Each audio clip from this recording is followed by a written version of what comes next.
آخر يجي إلى هيئة النزاهة ويقدر يحيل هاي الملفات، لو لازم يلبس له جفن مثل اللي يصلون صلاة الجمعة بزمن صدام. حتى هسه قاعد يلبسون جفن، عليهم جفن، ما حد يمهم، ياهو يمهم، ما تقول وقت صدام كان يطقهم وهسه ياهو يمهم، هم اللي يحكمون. زين. زين. يا رب يضحك خير. خلونا نبسط مشاكلنا حتى نحلها، نجد لها حلول.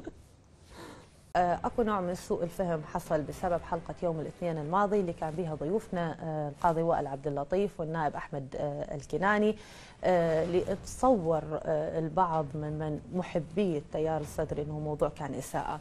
السيد الشهيد الثاني محمد صادق الصدر قدس سره الشريف مو ملك لاحد، كونه يمثل ظاهره لا يمكن تكرارها، وزج اسمه او سيرته بالصراعات السياسيه لا يخدم ما اسس له محيي الجمعه وأول من ارتدى الأكفان ليقدم نفسه شهيدا على مذبح الحرية ومحاربة الظلم والظالمين.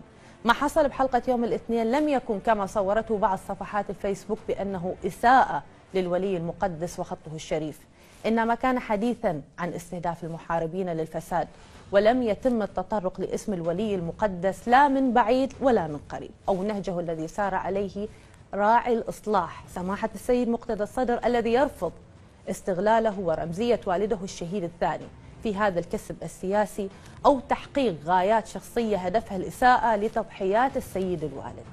أخيرا، خط السيد الشهيد الثاني يمثل الجميع ولا يمكن الإساءة إليه أو نكران ما حققه من منجز يعتبر وسام فخر لجميع العراقيين.